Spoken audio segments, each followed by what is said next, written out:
everybody. You're listening to and watching the Comic Book Bears podcast. I'm Bill Zanowitz. And I'm Steve Morey. And we are your hairy, heavy homos that talk about comic books, but you don't have to be a hairy, heavy homo to listen in, or in this case, stream in. We took a little bit of a break for Labor Day here in the States. I also understand there was a recent bank holiday, so other people in other English-speaking regions may have also been on a break, so we're very happy to be back with you. Did you have a good break, Steve? I did. Didn't really do too much. I was going to start going through a lot of these, and I did start organizing some of them, but I just kind of reorganized them into other piles, which is not very helpful. Yeah, I don't know how that happens when you get stuff. At least now that I know which ones are where. Like this pile is all Flash, all of this entire pile. And I got two more boxes, two more short boxes. Somebody had them magically. My store had them. That is so awesome. Yeah, we dealt with Ida a little bit, Hurricane Ida. Luckily, and I'm going to knock wood in my stupid head and anything you can here, because just to be very lucky here, we're on the same power grid as a hospital and the police station. So we tend to get fixed first. So we actually never lost power.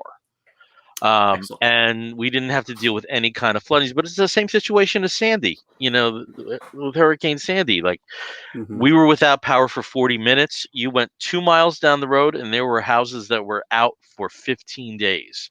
Oh yeah. So we had the same situation here. We didn't have any contend with any water damage or anything along those lines, yet 6 miles away was where one of the tornadoes touched down, and we just don't get tornadoes in New Jersey. So, and actually, well, it's just to say we used to not get tornadoes in New Jersey. So, must be some kind of I don't know, warming or cooling effect out something. Yeah, whatever. No, but that doesn't exist, right? That's a fallacy. It's invented by the Chinese government, isn't it? It's all a lie. For something, it's the magnetic poles switching. That's what it is. It's the magnetic pole switching, which. Sure, if that happened, I guess we'd all just die. We might as well just give up now. So, And we actually had a trip planned, but because of Delta and a bunch of other factors, we decided to cancel it. Better safe than sorry. And, but still managed to fill in the days with interesting stuff to do while I was not at work for 6 days. Oh, it was beautiful. That's amazing. Yes. Should do that more often. I can't wait to feel again. Should do that more often. There isn't a single year I don't carry over like almost the entire year's worth of PTO, and just 1 year I just like to take like a long break, like a 3-week break. I'd love to do that sometime, but a true sabbatical. I would love like to be like an educator. Like I'm sorry, I'm on sabbatical that semester. I'm researching my new book. Yeah. Oh no, so in a couple of weeks I am going to be taking a week off. I have a wedding to attend up in New England, and then I'm taking the whole week after that wedding off. So, and I don't have anything planned. Nothing planned. I'm just going to come back home. Whatever we end up doing, we end up doing. My husband's going to be working a lot because Wicked is in town and he's working the entire show for about a month and some change. So, I'm not going to pressure myself with anything. I'm not going to stress about anything. Maybe I'll be able to tackle some of this. Maybe not. It'd be nice if I did. Well, you know me, son. I mean, like we can just tell you. Put your arm up. Put your arm up there. Look at that. Look at the difference, people. This isn't just the lighting. He's got to get out in the sun more with protection, with the appropriate protection, but, full muumuu and a giant straw hat. There we go. I often think of a song by Divine Comedy when it comes to your skin tone, and it's, her clothes are blacker than the blackest cloth, and her skin is whiter than the snows of Hoth. And I just want to see you get some vitamin D. I think everybody wants vitamin D. Yeah.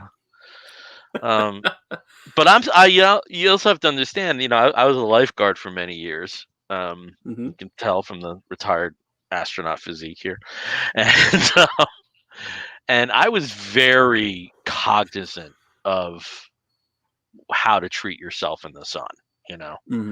Um, I had friends who used to mix iodine in with their tanning lotion, so I've seen it all.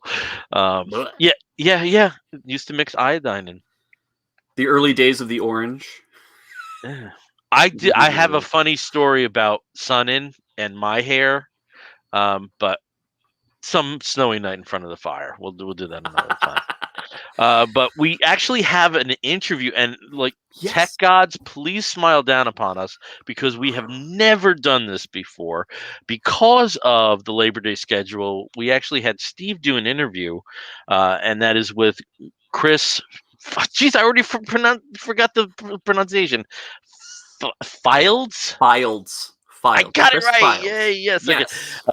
Who is the writer of Fanny Galactic, Tuck to the Future, which is the latest installment in the Crime and Disorder series that he's writing.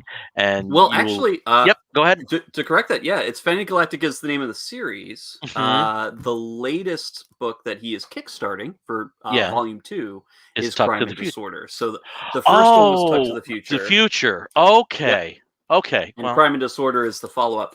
And we'll been at the interview, I'd have known that. Yeah. We'll talk about that in the interview, and also I'll have the link up for the Kickstarter, which is in full blast right now. Awesome. It's about a week, just over a week in. Mm-hmm. Definitely check it out, because for those of you who have been watching our live shows for the past year and a half, almost a full year and a half. This was one of the books that I talked about several months ago, and I absolutely loved it.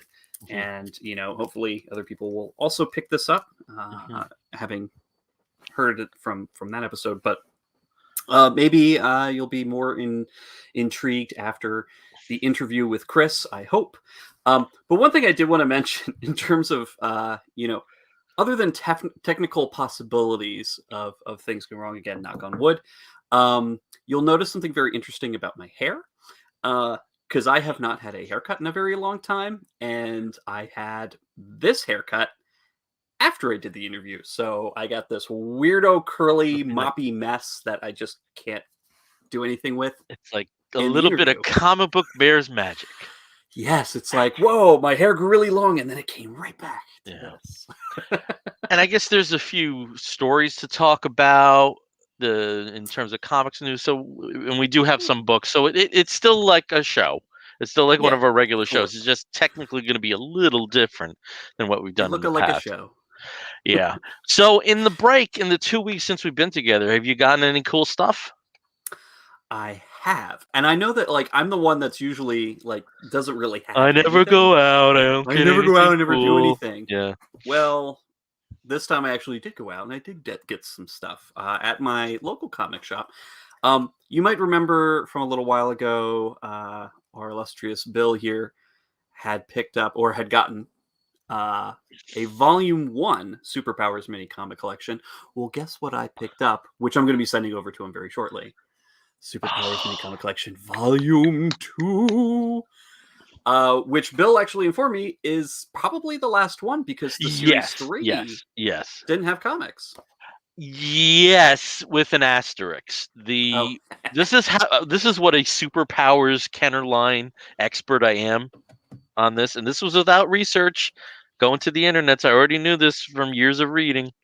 That there were a handful of figures, Shazam, Cyborg, and Plastic Man, where the Brazilian issues of the Wave 3 figures did have comic book inserts for those figures. They weren't original stories, as were these mini comics, but technically there were Wave 3 comics in one region.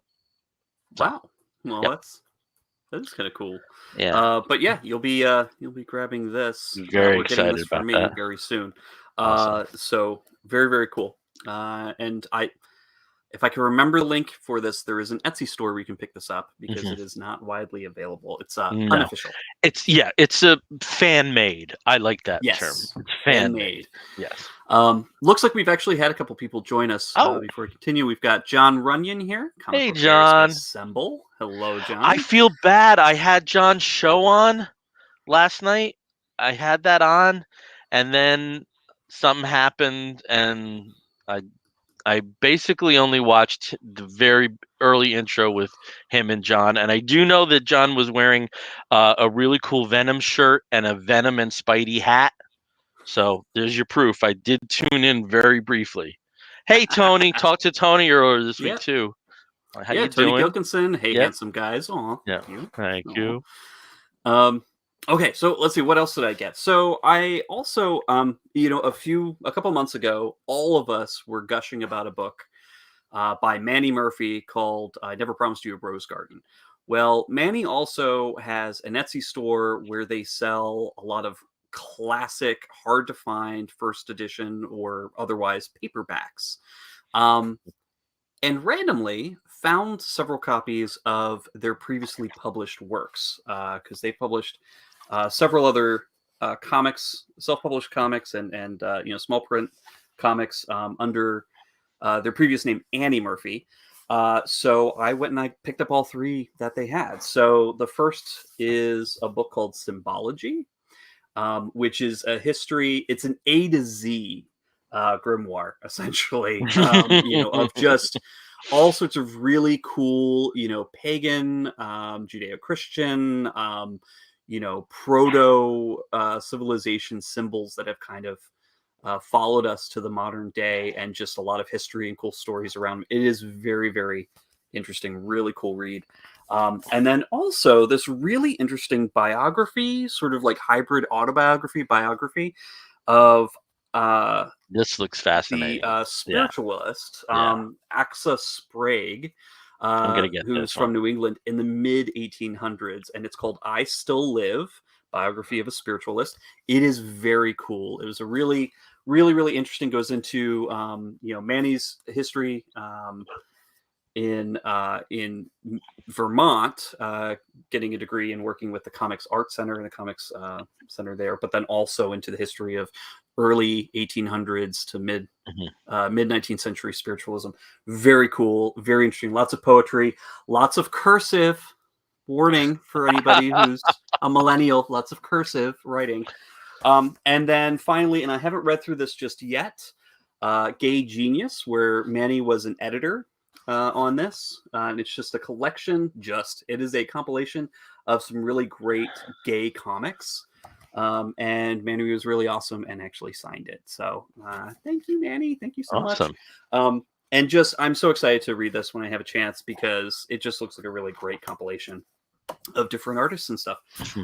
So those three things are wonderful. Thank you again, Manny.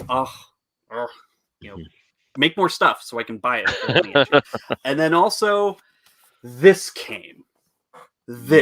Starman Compendium 1. Smells wonderful, and it's like 800 some pages. This thing is a beast. It could kill large bugs or small rodents. It is really cool, and I'm really excited to flip through it. I've already got several of the original trade volumes, but there's a lot of stuff in here that I did not have. So it's got they did fill it in nicely with a lot of the esoterica, the annuals and different annuals, showcase miniseries. Appearances. They did a really nice job. So much. Hold on. Yeah. Yeah. Okay. So what'd you get? I got a book that can go bonk too, but it's a little different. This came from a recommendation by my friend Scott Bodenheimer, and this is a prose novel about a supervillain. The author is Natalie Zena Walschatz, and the book is named Hench. And when I posted about this, my friend Sharon Galbraith-Ryer, who's a librarian and very much has their finger on the pulse beat of youth fiction, gushed about this. So I'm very much looking forward to reading this. Apparently it's like a beautiful midpoint between the boys and a lot of the more interesting teen literature. So very much looking forward to reading that when I have a chance. I got some new apparel today. I'm not wearing it because God knows I got to iron it first.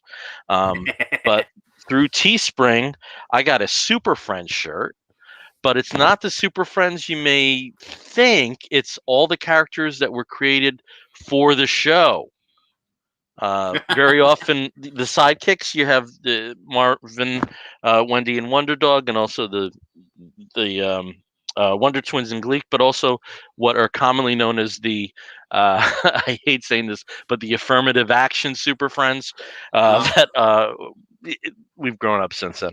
But Apache Chief El Dorado, Rima, Samurai, and Black Vulcan without his pants, with just the booties. He got to show off those massive hands. It was leg day every day. Yeah. For Black So Vulcan. Much like the Superpowers mini collection, let's call this fan made, but very happy to get that. It's the Friends of Super Friends. Yeah. And I didn't get any superhero toys, but I did get something that was pretty interesting. I became a later in life fan of Hot Wheels, and I know Hot Wheels can get pricey, just like any toy line. But the core line is still, in the dollar range. And every year they have a Halloween set, and this year these are just beautiful. They're based on the Day of the Dead. So there are 5 of these in the series of various cars, and just really, really well done paint jobs and construction. And I got all 5. So that was my other sort of geeky get. And if you keep them in perfect condition, someday you can sell them and go to college. Yeah, but you can also buy one and play with one. True. Maybe I did that. Do you have the little orange loop-de-loop set up somewhere in the house? Oh, we have one. Yeah, we have one. Yeah, we do. It's over there. Yeah, and it's pretty freaking cool. Well, you're not alone here, John Runyon. Those Hot Wheels are amazing, and yes, I'm sure they actually look pretty dang cool under a black light too, John. Yeah, possibly, but yeah, and again, these are the base. This is the baseline, so they're at most $1 and change, at most, and you can find those. So, but like just since they're seasonal, we're talking Halloween. Come early November, they'll probably be very hard to find. So if you're gonna get them, don't wait. Yeah. Cool. All right. That's pretty neat. I haven't really been into Hot Wheels since I was 7 or 8. Well, the thing is, I was never into Hot Wheels as a kid. I just wasn't. I had 2 Tonka toys, a Jeep, and a car carrier. I wasn't into trains. Most of the vehicles I had were superhero vehicles.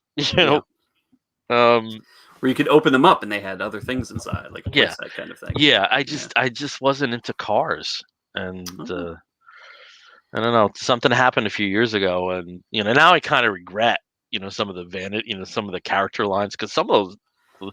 There's a Hanna-Barbera set that came out about 10 years ago that is beautiful, and again, these were $1. This is in their lowest retail line. So, but there are some that can get really pricey. I mean, just like comics. I mean, there's some prestige format. Exactly. Yeah. So, but hey, should we give this interview a shot? Absolutely. But let me just pray again to the tech gods that this works, because again, this is the first time we tried this. Yep. So I'm hoping above all hopes this works. So, and also I haven't seen the interview myself yet, so I'm very much looking forward to this.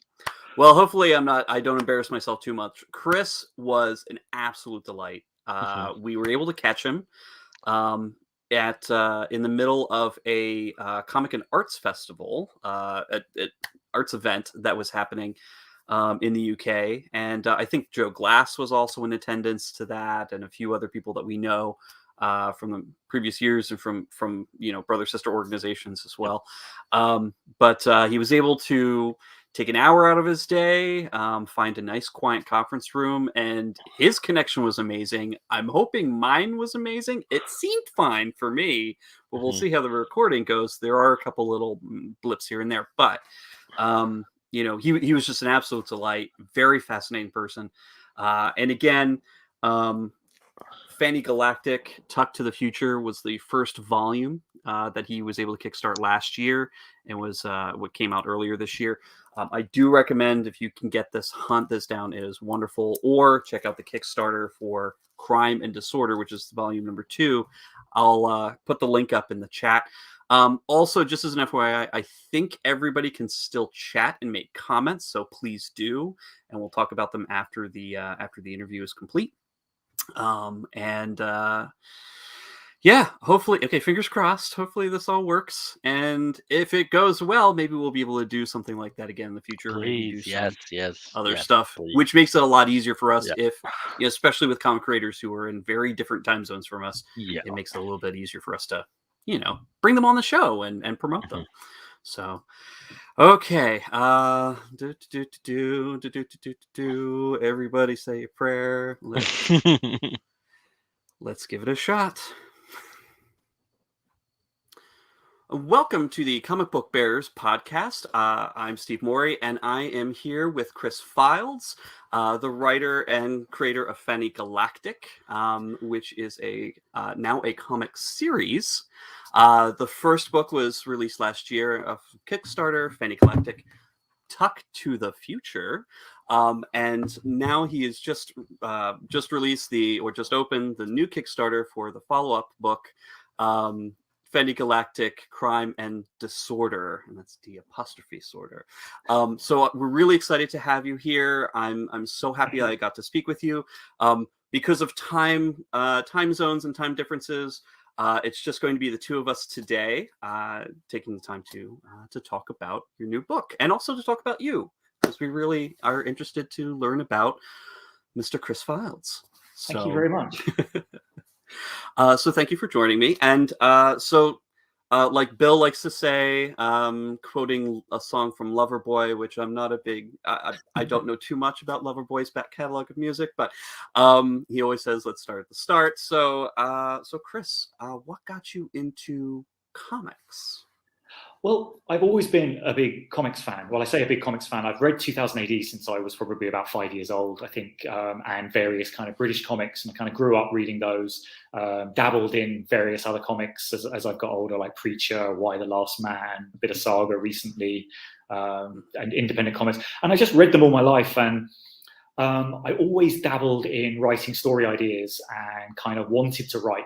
But I never did anything about it. I used to have pads and pads and pads full of ideas, but I just never seemed to find the time or the motivation to actually sit down and write them.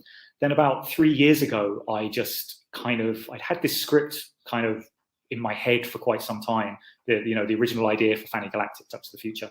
And I had the synopsis for it, and I didn't know what to do with it. And I was kind of thinking, oh, will I write it as a film script? And I started writing it as a film script, and it wasn't really working. I was kind of, this isn't really the right medium for it. I should be writing it as a comic. So I just started writing it as a comic. And then I realized I could actually maybe take it to Kickstarter and actually turn it into something. And it just kind of snowballed from there. So as I say, I'm pretty new to writing, even though I've been writing various bits, ideas and things. Fanny Galactic is my first book. It's the first thing I've ever written from start to finish. So I'm really, really proud of that. So, that's basically how I got into it. So. Awesome. No, I love that. And that's kind of the difference, because you're originally from the UK, and you live now in Ireland, correct? Mm. And so growing up. Oh, sorry. Oh, sorry. No, go ahead. Oh, no, I was going to say, yeah, I grew up in England, and I moved to Ireland about 22 years ago. Okay. When did Princess Diana die? Actually, how many years ago was that? Because it was that 97? 97. So I basically came out to my friends the day after that happened. No, the day before that happened. That's how I remember. It was the day before Princess Diana died, and then the next day everything kind of happened about her. Stole my thunder. Yes. How dare she? So I ended up moving to Ireland a couple of months after that, and I've been there ever since, basically. So. Oh, awesome. That's wonderful. But growing up, obviously, you have different there's a lot of different comic books that you would be more, that you would be exposed to, as opposed to a lot of, say, North American readers who don't really have a lot of access to 2000 AD, which is unfortunate. We get a lot of reprints, yes, Judge Dredd and whatnot, and Zenith back in the 90s and 80s, but yeah, we don't have a lot of that. It's mostly just, obviously Marvel and DC, but of course all the indie books that we have here. But no, what was kind of, with 2000 AD and the other books that you read, what kind of was your biggest sort of inspiration? Were you more into sort of the sci-fi? Did you like the, the more mature horror? Did you like the, fun kind of? I think what I like about 2000 AD is the fact that it's an anthology and it has all of that, basically. So you could be reading something that's really silly in a comedy one moment, and you could be reading something that's more serious, then you could be reading a horror. Judge Dredd could be like that from week in, week out. One week it can be a comedy, and the next week it could be something really, really, really dark. And I like that. I like that anthology format. I like the fact that I don't know what I'm going to get when I read something. I've always been drawn to that, and I think because all the British comics when I grew up, it's completely different, the British comic scene when I was growing up. You basically get, there was a series of titles, and these titles, anthology titles, and they would be themed around a certain topic. So whereas 2000 AD would be sci-fi, they would also be ones like, I can't remember, there'd be ones themed around sport, or there was one called Battle that was themed around war. And these would come out once a week, and they'd have maybe 4 or 5 stories of 5-6 pages long. And so we didn't really ever have the likes of Batman or Superman style comics where there'd be something that came out once a month that would be one long story. It would be a weekly thing with 5 stories in. So I've always grown up with this variety of stuff. And, 2000 AD or other comics that I've read, you'd have a series of stories, and then those stories would be constantly changing. So every week a new story might be starting. So I've always been more into that than reading something, just one story. So it's completely different, basically. That's really cool, and I do feel sort of like there's a lot of genre mixing in Fanny Galactic, which I love. That's one of the things, because you're not really sure exactly. Is it, is this part's really funny, but this part's kind of like, oh gosh, there's a little bit of a shock there. It's pretty cool, and I really do feel that that inspiration. That's really awesome. Yeah, I was trying to do that with it. I was trying to have a mix of styles. I didn't want it to be the same style all the way through. I wanted people to be shocked and surprised when they turned the page. It was originally written as if it was going to be, I had this grand idea that I was going to release a gay 2000 AD or an LGBTQ 2000 AD. It'd be like a science fiction version of 2000, not science fiction version, sorry, a gay version of 2000 AD, where there'd be 5 stories, all done by different writers and artists, or some of them would be written by me.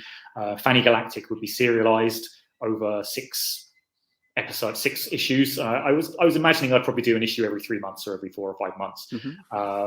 But so if you read Fanny Galactic, you'll probably see that it's kind of it's serialized into five chapters, and each one of those has a beginning, middle, and end. So it's very much written as if it would have been serialized in a comic like 2000 AD.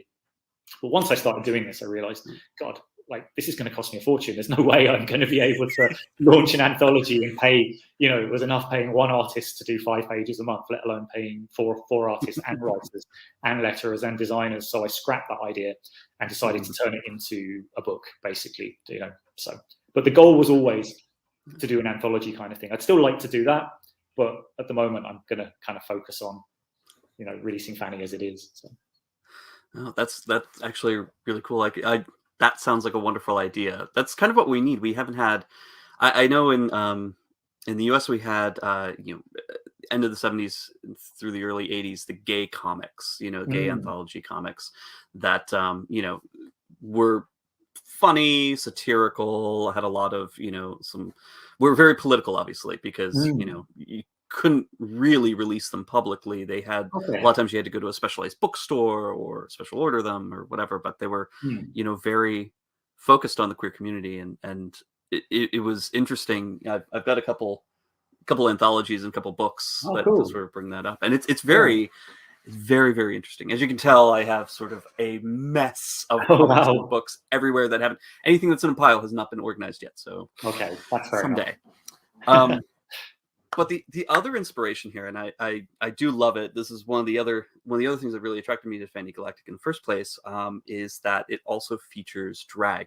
It is, you know, it's a drag story as well. And you know, looking through your bio, you had talked about how you know, you got into drag originally by fundraising for the Alternative Miss Ireland competition.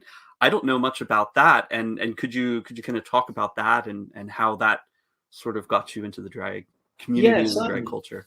Yeah, no problem. So basically, when I moved to Ireland, I kind of was trying to kind of make friends all over the place, and I kind of got involved in something called the Irish Queer Archive, which was an archive of all kind of newspaper and media clippings about the, you know, with LGBT stuff that happened in Ireland. And I came across a load of information about this thing called Alternative Miss Ireland, and the guy running the archive, Tony Walsh, he turned out to be involved in this competition, and I just was fascinated. I found all these photos of it. Basically, the idea is it started in 1987. It was a very small event in 1987, and the idea was it was like a beauty pageant, but anyone could enter. It didn't necessarily have to be drag queens, but of course, it was mostly drag queens because it's a pastiche of a normal beauty contest, basically. So I think the first year there was entrance. You know, I think a dog entered it one year. So I don't know how it did the application form. I guess it's owner did the application form, but I never actually saw this. But I found out about the Alternative Miss Ireland, and what I did was, because I was volunteering to help my friend in the Queer Archives, and I said, you know, I might make an archive of this, because there's just like stuff all scattered all over the place. There's boxes of it and newspaper clippings, and I started putting a website together because I'm a web designer and a web developer, more of a web developer, and is my main job. So I started putting this website together for them, and when I had done it, they really loved it. The people organizing it really loved what I had done, and they said, why don't we turn this into the proper website for the Alternative Miss Ireland? So I became officially a kind of member of the committee at that point. And you know, I have to say, I didn't really do much except for the website. You know, I went to the meetings. You know, this group of people, they're all kind of really creative, arty types that have been kind of involved in the gay scene for various years. And they put this together every year, and it started off as this tiny little event. By the time I had joined, they started putting it on in one of the main theatres in Dublin. So you'd basically go to this competition like once a year. They called it Gay Christmas at the time in Dublin, because Pride at the time wasn't really much of a thing in Dublin, to be quite honest. It's only become a big thing over the last few years. But Alternative Miss Ireland on the bank holiday weekend in March was seen as the big event of the year. Everybody would go to it. It was so exciting, because you'd go to the theatre to see a big gay event. And it was 12 contestants, or roughly 12 contestants, and they would do a morning wear round, swimwear round, and an evening wear round. And it wasn't about the costumes, funnily enough. It was actually it was mostly acts. It was kind of, you know, they would put on really amazing costumes, but it was really good comedy, original stuff. It was just fantastic. I just couldn't believe it. I just thought, this is one of the most amazing things I've ever seen in my life. And I just became really drawn towards the drag. And what really excited me was, this was my first experience of drag, really, except for seeing it on the television. But this was like really edgy, rough around the edges. I get into trouble for saying this for some of them that are doing really well now, but it was rough around the edges. People would muck up on stage. In fact, we wanted people to muck up on stage. We wanted people to make a mistake, because that made it more exciting. It made it more raw, and it had this energy to it. What is going to happen? Who is going to make a mistake? Who's going to do something really shocking? And there were some really shocking things that happened in it at times as well. It was just fantastic, and I got involved in this. And I just love drag. And to be honest with you, I always wanted to be a drag queen, but I would be absolutely awful on stage. I would just crumble. I just wouldn't be able to do an act in front of all those people. But maybe now I might be able to. Now I'm a little bit older, but I used to have a little bit of social anxiety. So me standing up in front of an audience would just be terrible. I did it once, I entered the competition once, and I came last. I was talked into doing it by a friend, and he basically said, we need to make up the numbers. And he kind of gave me a costume. Like, he was kind of working in a bed and breakfast at the time. And he basically said, come upstairs. And, you know, he bought me a costume, bought me some tights. And I was shaving my legs, putting on these tights, kind of dressing up. He blew up a condom full of water, basically, as a pair of tits. And basically and then I ended up waiting around for 2 or 3 hours, because I was doing this after work, and I realized the competition didn't start till 10 o'clock at night. So I had to kind of just wander around like this. And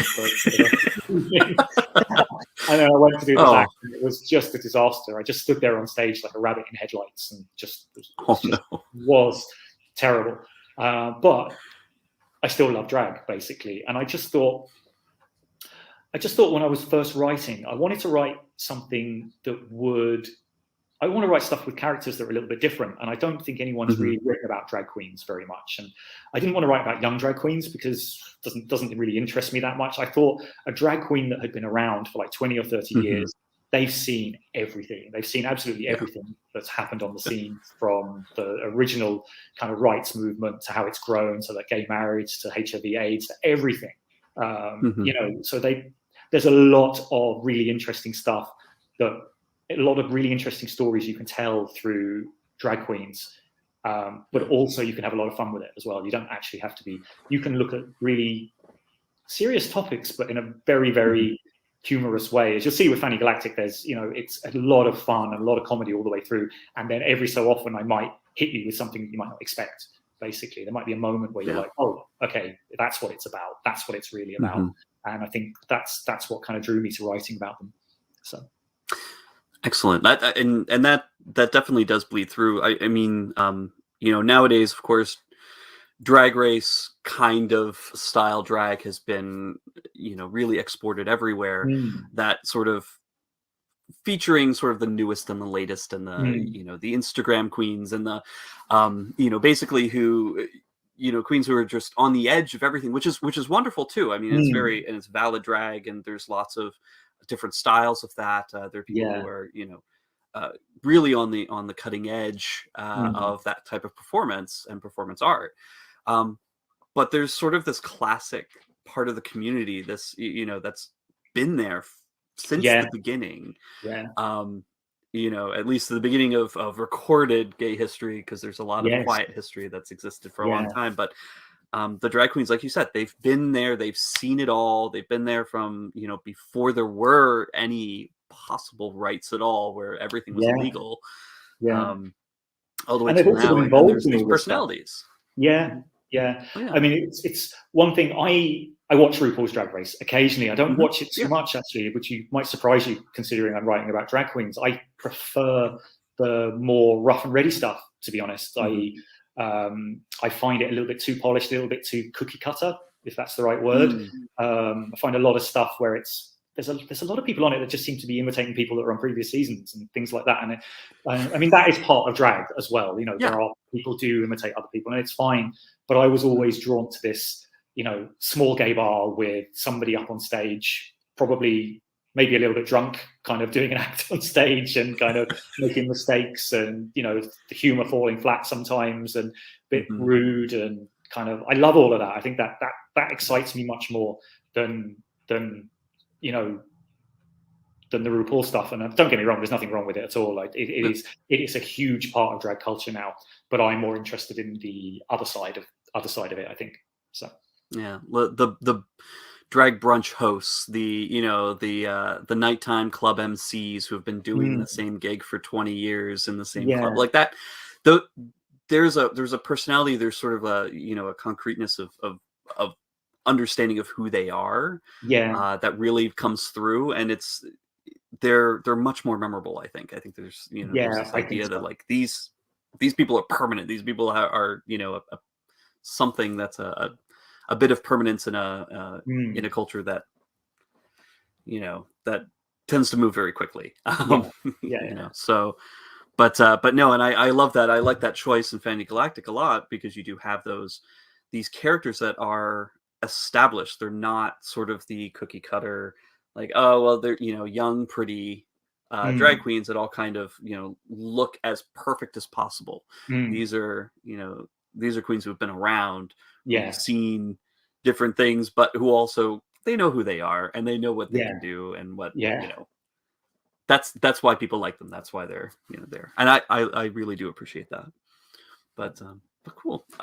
So let's talk about the other contributors to the book. I know Edward Bentley is back drawing the next installment, the Crime and Disorder installment, and I believe Nikki Powers doing lettering as well.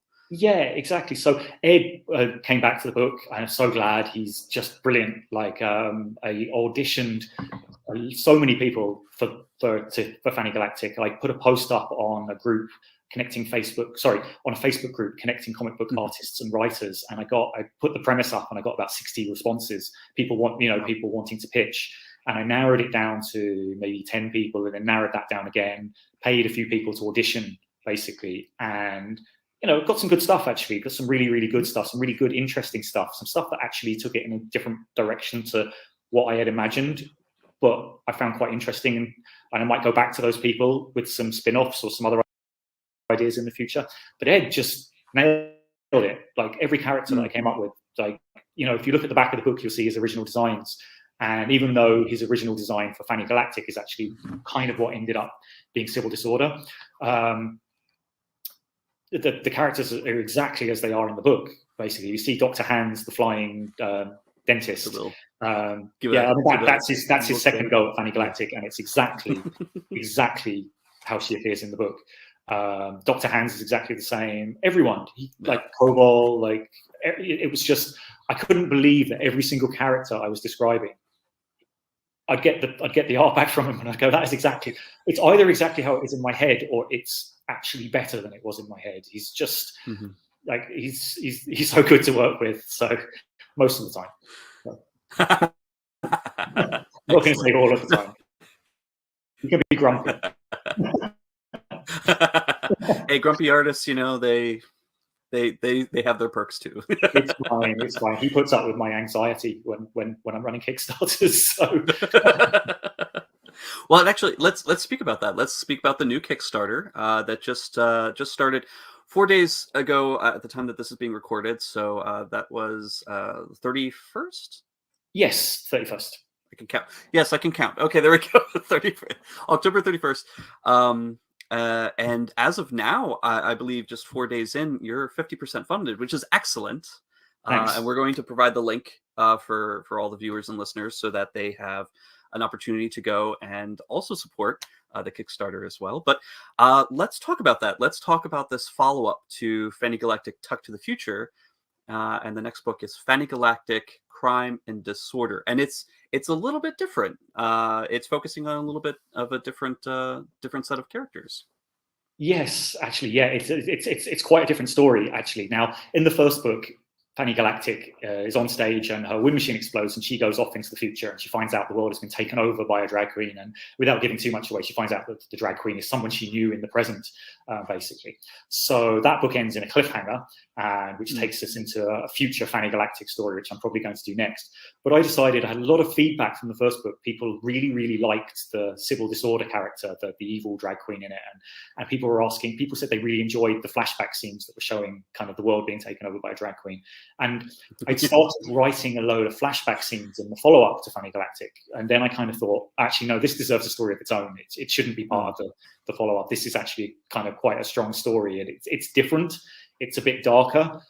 So we go back to the night of the explosion and we find out that, find out what happens next, basically. Civil Disorder is a character and she basically ends up taking over the world, and we find out why she did it. And then we find out how she did it as well, which I'm actually quite pleased with as well, because I've managed to kind of explain how a drag queen ends up taking over the world. And hopefully I've made it really realistic, and hopefully no drag queens are going to see it and try to follow Civil Disorder's master plan as well. It's a good master plan, I promise. Oh yeah, no, because I have read spoilers. I have read a few of the preview pages, so that you've made available for review, and it's got some interesting. It's an interesting direction to do it, and really, I think is a great explanation for how this happens.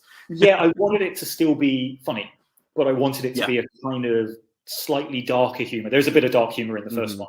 What I kind of thought was Fanny Galactic is a really she's a classic drag queen that you might see in a small gay bar in Britain. She's a bit rude, she's a bit crude, she's a bit loud, and the first book really reflects that. Basically, it's very much about Fanny, and the sequel is more about a friend of hers called Violet Crime and the villain called Civil Disorder, and they're both darker, more complex characters. Violet Crimer, who is one of the characters in the second book, she's kind of used to be a punk rocker in the 80s, punk rock style drag queen, and she's much more of an anarchist and much more serious and involved in politics and kind of campaigning and stuff like that. So I kind of wanted to reflect a little bit more of that in the book. That's not to say it's a really serious book. It's not a serious book at all, but it has more political moments, and it really starts to delve into what it was like kind of growing up gay in the 80s and the 90s in Britain, and how growing up in a homophobic state, which it was a homophobic state, there were laws being brought in that, you know, you wouldn't be able to, the thing called Section 28 that we had, that meant that people could not promote homosexuality. So if you were employed by the state and you promoted homosexuality, you could be fired. So what that meant was, if you were a teacher and a student came to you and said, I'm being bullied, I've just got called a horrible name, I just got beaten up because I'm gay, that teacher couldn't do anything to help you. If that teacher actually helped you and raised that as an issue, they could probably be fired, basically. And that was the situation. It stopped me getting into teaching. I wanted to be a teacher when I was growing up. And growing up in a situation like that, where you're told, you know, you're basically being told there's something wrong with being gay, and it's coming from the state and it's coming from the people teaching you. That's really, really bad. And, you know, we're a generation that grew up with that, but not just that. There's a generation, I came out quite late. I came out in my mid-20s, but people that came out much younger, they also probably had to deal with the HIV crisis and losing friends to AIDS and things like this. Again, with no real support from anyone around them. And I wanted to kind of explore how people that have grown up with that might have been affected by it, basically. And you find out that, you know, Sybil Disorder, the character who's the villain, she has been very badly affected by that. Even though she puts up this big front that she's this kind of funny drag queen and stuff, it is the spark that kind of sets off her wanting for revenge. And, you know, I'm making this sound really, really serious. This is the kind of undercurrent to the story, but it's done in a way that's kind of quite humorous, I think, I hope, and quite kind of, yeah. No, that I definitely feel that, you know, reading the first book and then reading the review pages that you have, you feel that, and I think that's something that really can really only be expressed, going back to that, to established drag queens, you know, who are of a particular generation, who understand sort of where we were and how far we've come, even though we still have quite a bit to go. But, you know, that Section 28, I've done a lot of reading on that. I've seen, you know, plenty of documentaries on that. Obviously, from a U.S. perspective, we don't have anything at the federal level, but states are very much, because they set their own agendas when it comes to education and things like that. We do have several states that famously do have that. That type of requirement on the law books as well, and Arizona was one recently that it became very much in the news because of how strict it was. So there's a lot of that as well, and I think, you know, listeners and watchers of our show as well, because we do have, you know, people from an older generation. We have a lot of straight listeners and viewers as well, who may not understand that there are these laws, these, you know, that really make it difficult to be gay, and really do highlight, you know, how much work we still need to do. I know in some cases these laws have been overturned, but there's still, you know, I mean, I was talking to a friend about Section 28 recently, you know, and I was talking about how they're bringing something similar into Hungary, or they're trying to bring something similar into Hungary. And I think there's an attitude, and it's the same kind of attitude that people, like, you know, maybe friends and family might have had in the 80s, whereas, you know, why would you want to promote homosexuality?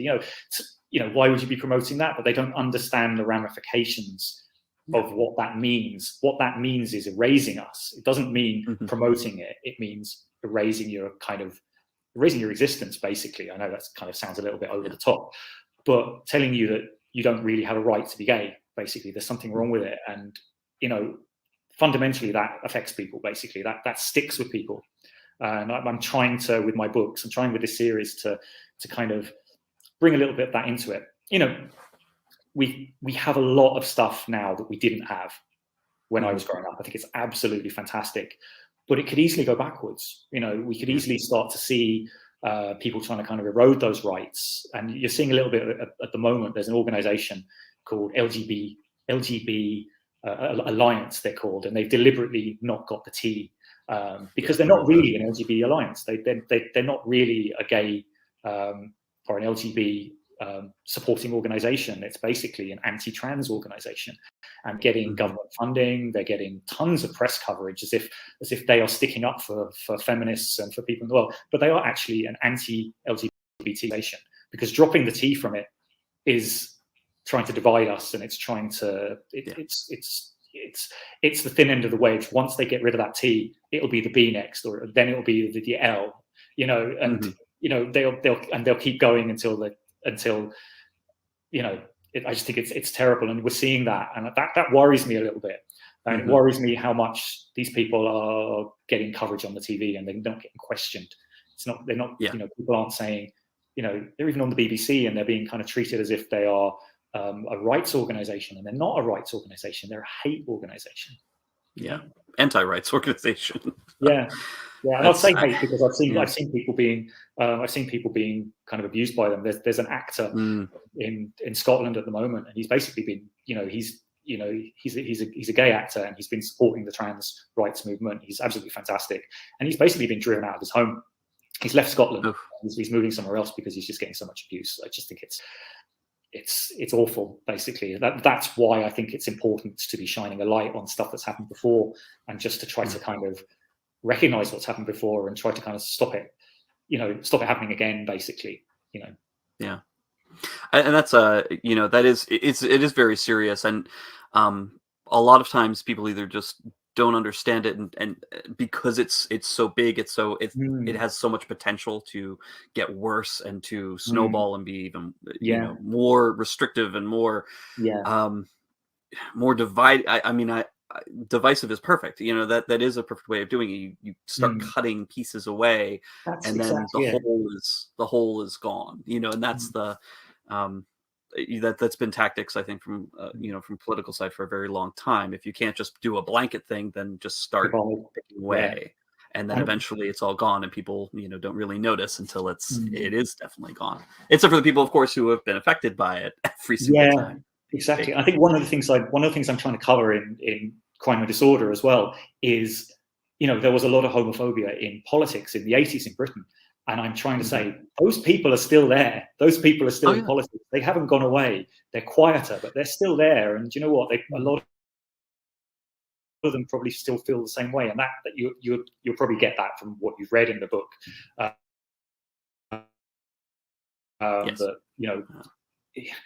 we just have to kind of be careful that those people don't kind of get emboldened and start trying to kind of erode the rights that we've got. We fought hard for these rights. We don't want them taken away. Exactly. And sometimes one of the best ways of illustrating that, or getting that message out to people who may not be thinking about that, is through other medium. Putting it in a comic, putting some humor in there to mix that in with the with the really serious messages. And I think Fanny Galactic does a great job of that. Thanks very much. I think one of the things that I'm really, really trying very hard with is I'm covering some weighty topics there in the background. In the first book, you don't really get it till the end, and you might not. Some people have read it and haven't even got what I'm trying to say with one of the characters and some of the things that are affecting them. But that's fine, because it's kind of more. It gets explored a little bit more in the second one, basically. So, well, excellent. Sorry. Yeah. No, definitely, if you can support the book for the readers and the listeners, viewers, etc. If you can support the book on Kickstarter, we will get to see what happens next with Fanny Galactic, and definitely get to read more of that story with Sybil Disorder, as well as the other characters, Violet Crime, Sally Titanic. And get to see what happens with them. I have a little bit of a love for Sally Titanic, because of everyone's course saying this. Sally Titanic is a very interesting type of drag queen. Definitely, I think sometimes they're referred to as skag drag, because they're definitely not skag drag presenting super feminine as drag. Just sort of you have the clothing, the makeup, but are big burly bear of a dude, or have the beard, and bearded drag is definitely something that's been brought more attention, I think, in the past several years.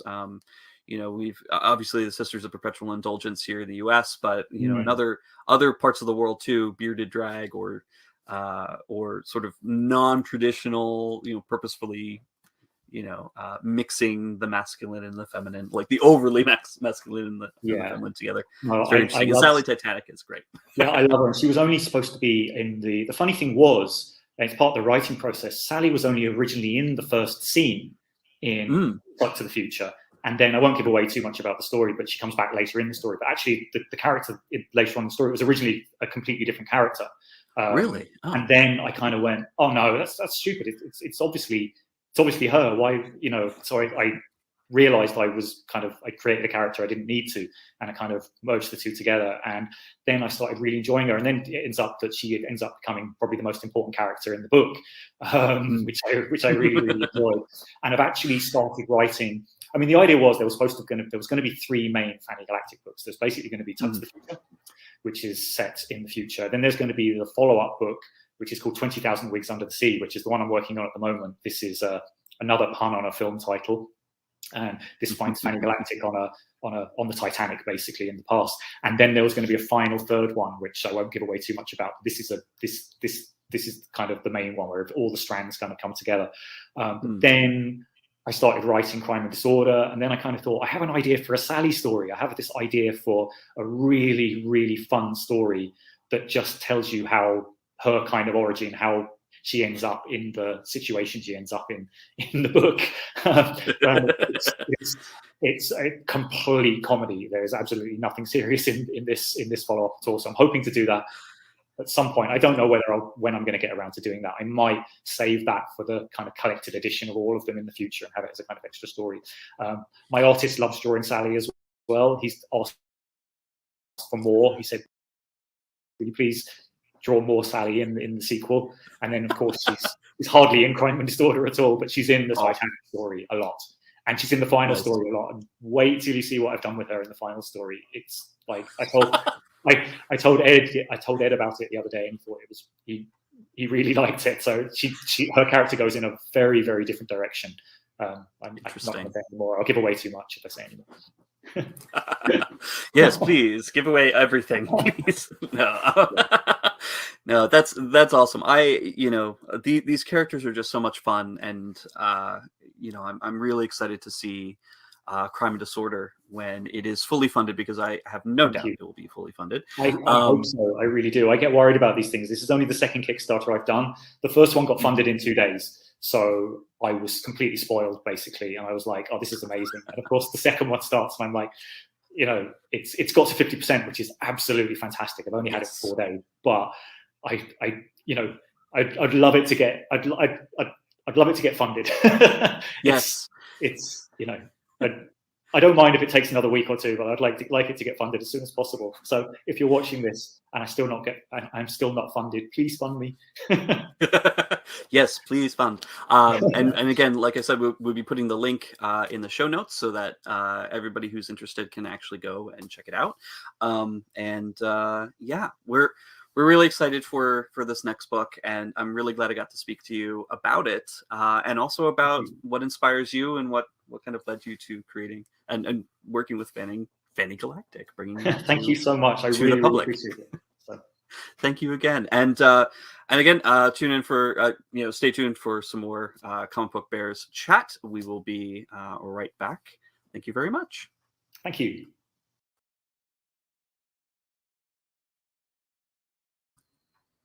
Okay.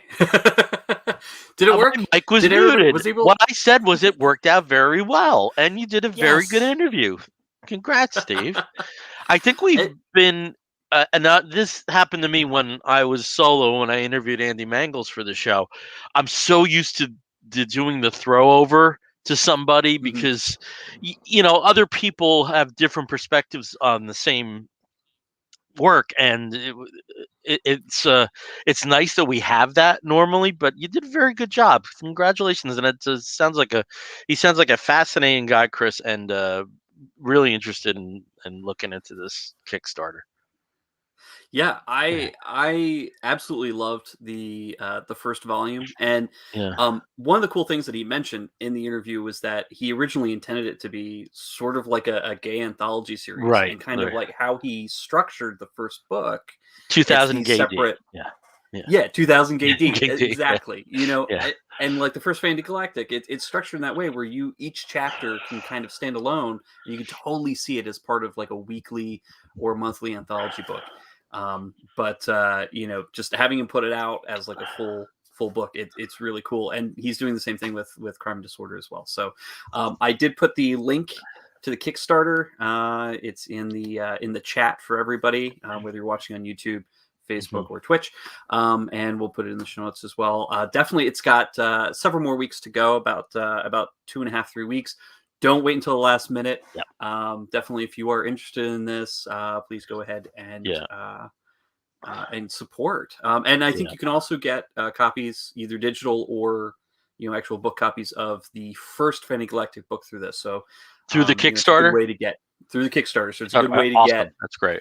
That and the new book when the new book's released. So give it a shot.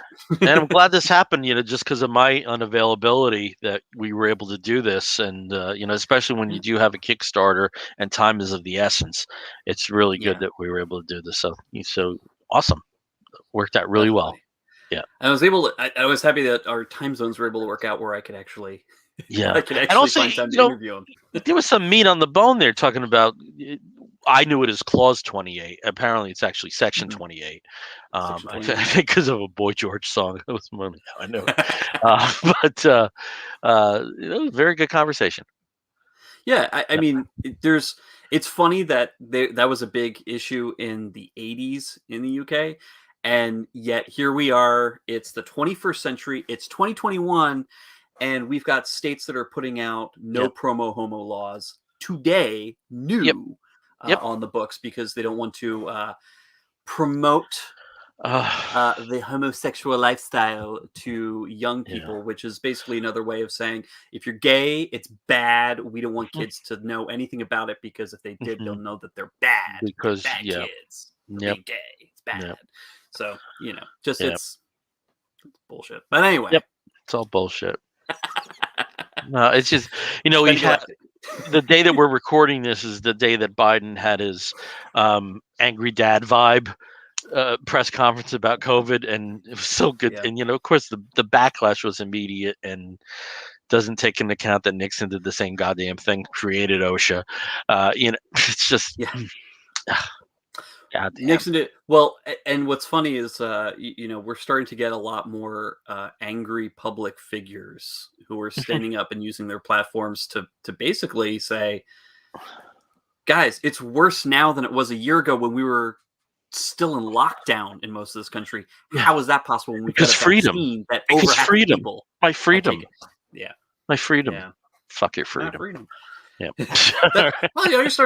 You're starting to sound like Howard Stern. That was such an awesome moment. Never expected that, but then again, it is Howard Stern. He can. Well, that's what he's known for. He's known for. Yeah, and look, if you track his politics over the last 12 years or so, I think people may have a misconception from. Basically what led up to 9/11. I wholeheartedly request people seek out, and he put the entire show up for free.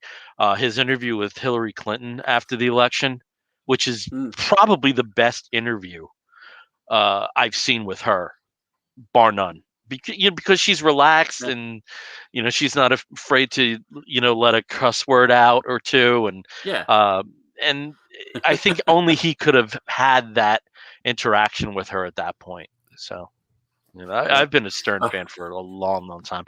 I wasn't so much that I had to get, once he left terrestrial, that I had to get I've had it in fits and spurts, but no, there's a lot of gold there. So, hey, when I worked in a warehouse, it was D. Snyder. Just right into Howard Stern every day. And you know what? It was fun. It was great. I enjoyed Robin. I thought she was a lot of fun. Oh, yeah. But yeah, there's a lot of so. Yeah, we won't go into that. Yeah. But I did want to bring up John Runyon just mentioned Bears were bringing the gospel tonight, and I do have to say, thank you, Chris Fildes, for bringing up some really cool stuff too in the interview. So, but yeah. Okay, well, we're up against the clock again. Trying to do a 90-minute show here somehow, and we're still going to try to do that. But I think it means we'll be discussing one book. I think there's a discussion we have to table. I did use some of my downtime to get caught up in the world of Black Hammer. So I did get through Barbalian. I did get through the amazing Visions, which is where Jeff Lemire has other writers tackle the characters. And as I said to you in a chat, every major comic book writer should be mandated that they have to write a Black Hammer story because all of these have been excellent. And a series that's just got its start in Black Hammer Reborn, which is basically a rarity among the Black Hammer stories, and it's actual contemporary storyline. But I know Caleb's a big fan, and I know you read it, and at some point we'll talk about it and make a bigger deal than just the end segment there. But apart from that, why don't you tell us about something you're reading that you're digging? So one thing that this just came out this Wednesday, and again, most people know that I tend to go to Charlotte to get my comics on the weekend, and I come back and I read them, for the following week. Well, this one I actually walked into a comic store yesterday on New Comic Book Day, and picked up issue number 1 of Last Flight Out, and it was an intriguing premise. I had like the 2-bit, the 2-bit pitch on it, which is not too distant future, environmental collapse. The majority of Earth's population is getting the F out. And it just goes from there. And essentially the first issue introduces you to this world in tangent. Like there's basically the main story of a doctor who happens to be the architect, that's ARK, architect, the creator of the of these giant ships that are taking humanity or whoever wants to leave Earth, out to the stars, and his relationship with his family. He was not there for the birth of his daughter, leaving his wife alone in the hospital while he worked on his, on his tech. Wasn't there when his wife was killed in a car accident, leaving his daughter, the only survivor, and he wasn't there with her growing up. It was important for him because he knew what was coming. The focus is that environmental collapse was going to happen. Climate change had reached a peak point, and he knew that the end of the world, where basically Earth would become uninhabitable for its population, wasn't too far away, and he had to finish it. He was working for the Earth and not for his own flesh and blood. Fast forward to the day before the last of 3 arcs is going to be leaving the Earth, with 2/3 of the Earth's population having been evacuated. That still leaves 1/3 of the human population left on the planet, and they are there by choice, the majority of them, which is very interesting. And so you have little Twitter feed, you have little notes here and there talking about how it's all a hoax, how everybody's just throwing away their resources on some crazy loopy endeavor, and it's all made up, and nobody's really going to die, and the Earth's fine, and don't believe the hype, and blah blah blah blah blah. Well, 2/3 of the people actually did, so they're off, leaving everybody else behind. But his daughter, his grown daughter, is nowhere to be found. He does find her in Chicago, which is half a world away, and he wants her to come with him because this is the last chance. After their go, there's no way that anybody's getting off Earth. That's it. They have 10 years max, and everybody's going to die, or at least Earth will become uninhabitable, and whoever's left behind, fend for themselves. And so, of course, starts this book. And, as anybody can tell, having read comics, having seen any kind of disaster movie, and this is a perfect disaster movie setup. I mean, this could be filmed tomorrow, probably starring The Rock or something. But it gets wild right away. So again, it's called Last Flight Out. It is written by Mark Guggenheim, a good favorite of a lot of people. The artist here is Eduardo Ferrigato. And I haven't, and he's actually also credited as co-creator for this. I haven't seen anything of his before, but I am just really enjoying the emotional aspect of his faces. Like, he really does know how to draw a lot of dynamic action and a lot of emotional face. Colors is Marcelo Costa, letterer, designer Diego Sanchez, and editor Kyle Higgins. Put out by Dark Horse. It is one of 6. Totally recommend it. Last Flight Out #1 just came out, and there are 5 more issues to go, so give it a shot. All right. Well, though I do my normal monthly DC catch up with the DCVS box, one area with DC that I am woefully not caught up in is in their former Zoom and Ink young reader and teen books. I still have a lot to get through. And I did get through a few, and one that I got through is We Found a Monster. We Found a Monster was published last year, I believe, like right at the tail end of 2020, I believe. No, it was earlier. 2000. It was more recent in time. Printed on December 4th, 2020, so it probably came out early 2021. It is written and drawn by Kirk Scroggs. Kirk had also done the Swamp Kid book. I enjoyed this far more than I enjoyed Swamp Kid. He has some other books out. He has his own series, Wiley and Grandpa's Creature Features and Snoop Troop, and he also works with other licensed characters. There's a series of Muppet books called Tales of a Sixth Grade Muppet, and he writes and draws those as well. In this story, you'll see here, this is the lead character, Casey Clive, which is a nod to certain horror films. And Casey is living with his father. Unfortunately, his mother's died. He's in high school, and he's an outcast. And he ends up taking in monsters in his house. So there's a bunch of monsters, and some of them are characters from the DC universe that have made appearances before. This gentleman over here, this is Topo, which had a long run as Aquaman's octopus. And hanging out under here is She-Bat, which is Francine Langstrom, Man-Bat's wife. So there are connections to the DC universe. There's also a connection to the Demon. There's a connection to a Justice League villain.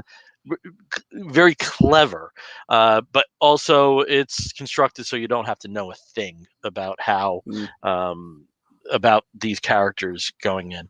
And so, as I mentioned, he keeps monsters at his house. There's a Frankenstein with an invisible arm, which causes a bunch of problems. And in high school, a new student comes in, and that's Xandra.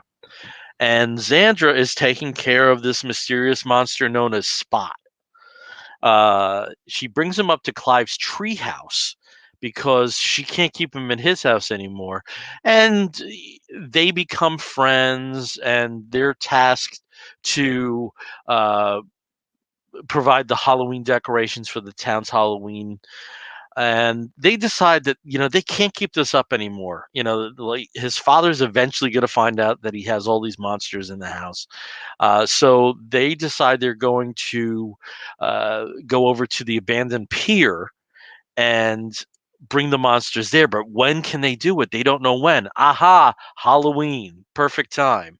So as the plans gestate, also what's going on in the background and who is hunting, might be Xandra, it might be Spot, might be both of them.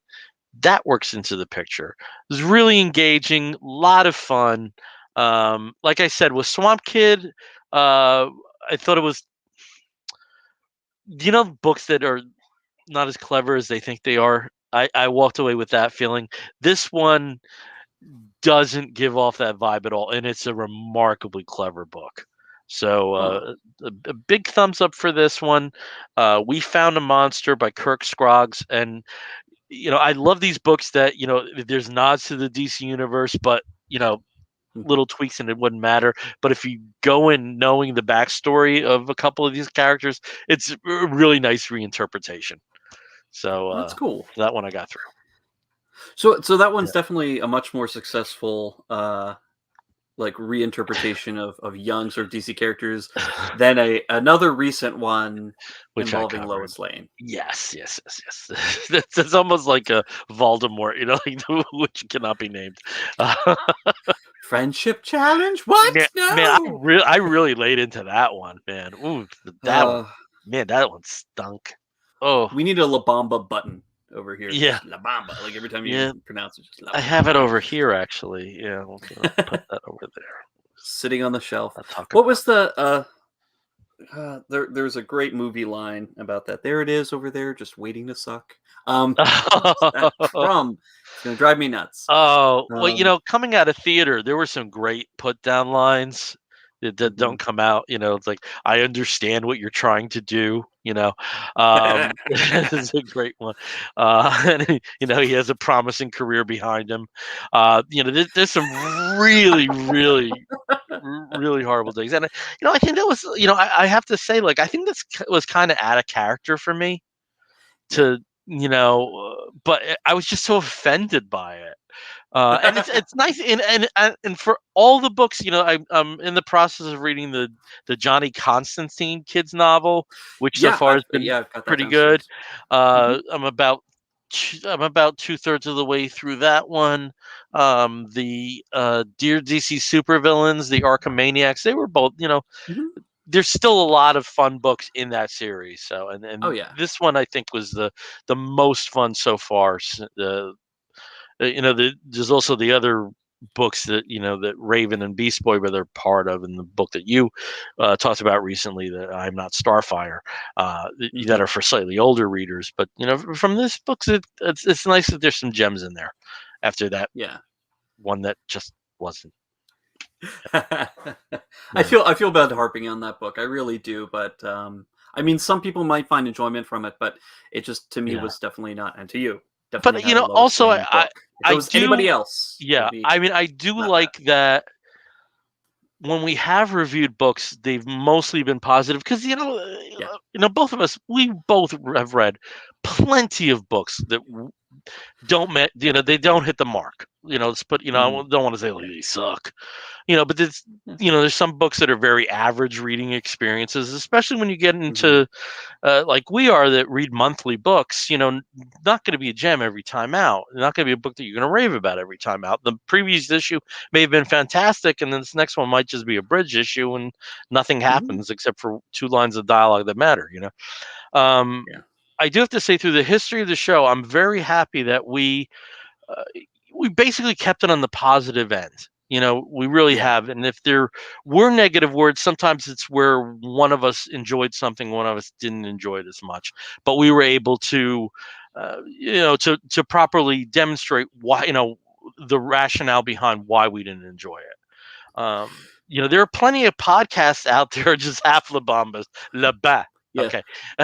John Runyon says some books are just half a La Bamba. La Ba. Yes, right. There's plenty of podcasts out there where it's bash, and you have to question, like, is there anything you people enjoy? But at the same time, when you do have, when there are situations like that book, and for me also Batman Fortnite, the first issue, the read did improve as that series went on, but sometimes you do have to call stuff out, because hey, very often, sometimes it's based on characters you really love, and when you're seeing an interpretation of those characters that doesn't necessarily match your vision of them, but what you don't think matches an acceptable vision of them, I think there are times that you do have to become a bit of a negative Nelly. Yeah. Well, at the same time too, and this is again why we tend to be a lot more positive in our reviews. We talk about books that we want other people to read.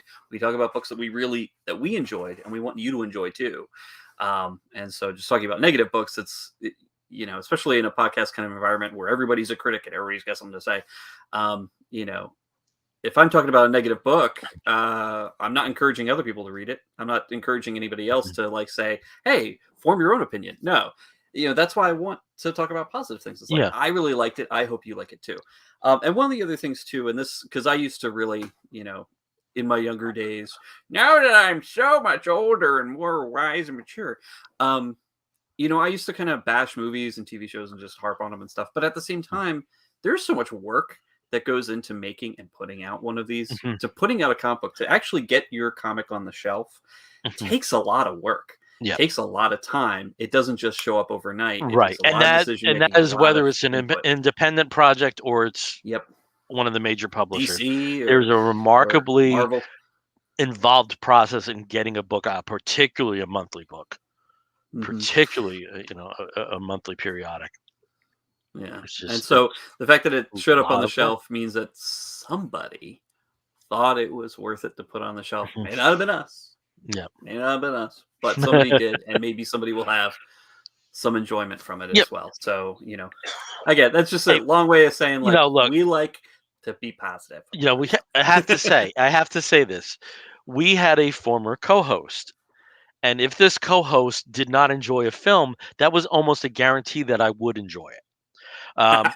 And I have to say that there was one film that was not talked about positively by them. And when I sought it out, it probably put it a little higher on my list.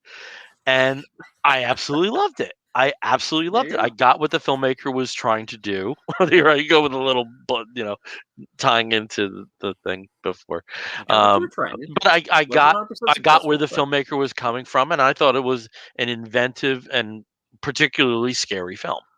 So sometimes there is that where there is somebody where, you know, they're like, they didn't take too kindly to it, and you're like, maybe I should check that out. You know?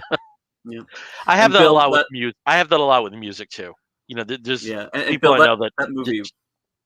What? That movie. What was that movie? Did you want to share what that movie was? You don't have to. That's fine. I don't have to. I'll think about it. I will think about it. I can say this: it was a horror film. It was a horror film. It was not Santa Claus the movie. No, it was not Santa Claus the movie. Where'd you dig that one out? Jesus. Hey, it had Dudley Moore, John Lithgow. Come on, classic film. Okay, so the clock is telling us to start wrapping it up, and when we wrap an episode of the Comic Book Bears up, we do so with a segment we call the Woofs of the Week segment. In the bear community, if you find a fellow attractive, you woof at him, and we do something similar here. This is where we woof at something that may be a film, but it may be a TV program, maybe a charitable initiative, maybe a comic book, maybe anything under the sun that we think you, fair listener or viewer, may be interested in sampling. I'll start as I always do with Steve. Steve, what is your woof of the week? My woof of the week is, shocker, TV something visual. But no, it is not a TV program. It is a movie. A film. And it is a movie that, you know, I think it's from an independent film studio. It's probably not something everybody knows about or has been expecting for a long time. I caught it last night. It was almost an empty theater. There were like 3 other people in the entire place, which is great because, you know, again, COVID precautions and whatnot. And it is called Shang Chi. Oh my God, this movie, it was amazing. One of my favorite Marvel movies. I don't want to gush about too much because we could probably do an entire episode on it, and we just might once everybody is back in. Beautiful. Score is amazing. If you love wuxia or kung fu films with, you know, wire kung fu films, it's got all of that really amazing fight scenes. It's got tons of cool magical weapons. It's got that Marvel flavor that everybody loves and those great cameos. It's just fun. Plus, Simu Liu is hot. Aquafina is fantastic, and actually she's the platonic best friend, and they don't have like a major romantic subplot, but they work so well together, and it's just a wonderful pairing on screen. Yes. And of course, Michelle Yeoh and everything, she's amazing. Tony Leung is amazing and everything. And there's some interesting surprises that did not make the trailers, so hopefully nobody spoils it before you go in and see it. But totally recommend it. See it any way you can, if you can. It'll be about 45 days before it's available on Disney Plus. So now the only way you can see it is in the movies. Shang Chi and the Legend of the Ten Rings. Okay, thanks. I have not seen it yet. I want to ensure a more cinema safe experience, so I decided I will be going on the second weekend. I did peek at theaters, and there were just too many people in the seats for comfort over the weekend. I also have to say though that I'm not going to miss this film, of course, but we would have talked about it if we had both seen it earlier in the show, but we just haven't seen it yet. It's also nice to see really encouraging box office numbers. Yes. And I hope they're mostly from states where there are not problematic attendance. So. Lots of COVID cases. Yeah, hopefully not. Okay, I'm going to switch over to my Wolf of the Week. And one thing I did over the break, since we weren't going away, was I went to see a concert. And the concert I went to see was King Crimson. King Crimson was originally known as a progressive rock act. Their first album came out in 1969. They've taken many hiatuses through that time, but there is a continual through line with the leader of the group, Robert Fripp, always being part of the mix there. He's a very inventive guitarist. It's also nice to see that he has this new notoriety given the videos that he and his wife Toya put out during the pandemic, covering songs in their kitchen. If you haven't seen those, you should. Oh, there you go. That's who that is. Yes. Okay. Okay. Okay. There you go. Oh, now you're a little more interested. But they have a very varied body of work, progressive. They certainly were contemporaries of groups like Yes and Genesis early on. The albums that I gravitate towards, though, there was a series of 3 albums between 1981 and 1984, Red, Beat, and Three of a Different Pair, where they wholeheartedly embraced the new wave. And, particularly in the sense coming out of bassist Tony Levin, and this is when Adrian Belew, who's an amazing guitarist himself, certainly the best guitarist I've ever seen live on stage, Adrian Belew, was also the vocalist. So songs that they have from that time, like Red and Sleepless, they're just great songs. What I have here is a box set that they sell on every tour since 2014. They have their own box set dedicated to the tour. It's called the Elements series. So I picked up the Elements 2021. They're mostly outtakes and live tracks, kind of hodgepodge odds and ends, really for like hardcore fans. I wouldn't necessarily characterize myself, but in terms of having a tour souvenir, I think this is pretty cool. And if you want to try to find an encapsulation, there is an album I think that came out in '93 called Starless, the concise King Crimson, which is they have a ton of compilations, but this one is a one disc distillation of the group, and that might be the best one for people to check out. This has widely been promoted as their farewell tour in the United States. So if you can catch on some of the remaining dates, that probably will be your only chance. But that doesn't mean you can't sample the music. And it's there on Spotify and other series and other resources. So check that out. King Crimson, that is my Wolf of the Week. Awesome. All right. Well, we're going to wrap this one up, and when we do so for the final bits, we do a pitch. And again, I'm going to pitch here for the YouTube channel. If you've been watching the live stream that we've been doing, these are all archived on our YouTube channel. Please go over to there and leave a comment and, like us. And we really want to, subscribe. I couldn't think of, Jesus Christ. I couldn't think of that word. Bell. Oh yeah. So you can tell it's late, folks. So please do that, because we naturally want to increase our profile on that platform. It annoys me that there's a lot of crap on YouTube that gets like 117,000 views, and I don't get. But I'm not going to resort.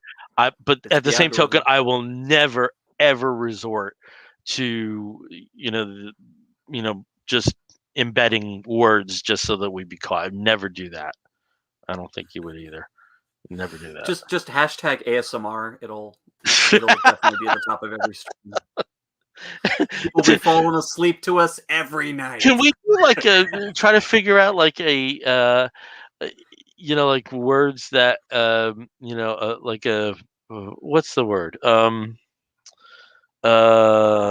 I'll forget it. Let's just wrap this up. Again, we're the Comic Book Bears podcast. You can find us on the Twitter and the Tumblr and the Instagram as Comic Book Bears. You can find us on the Facebook as Comic Book Bears Podcast. If you want to write to us, please do so by sending an email to comicbookbears@gmail.com. And if you want to listen to us, please do so by subscribing to us on iTunes, listening to us through Stitcher Radio, or catching us through many of the other podcatching platforms. Until next time, I'm Bill Zanowitz. And I'm Steve Morey. You're going to hear a woof and an explosion. We'll be back real soon. Take care, everyone.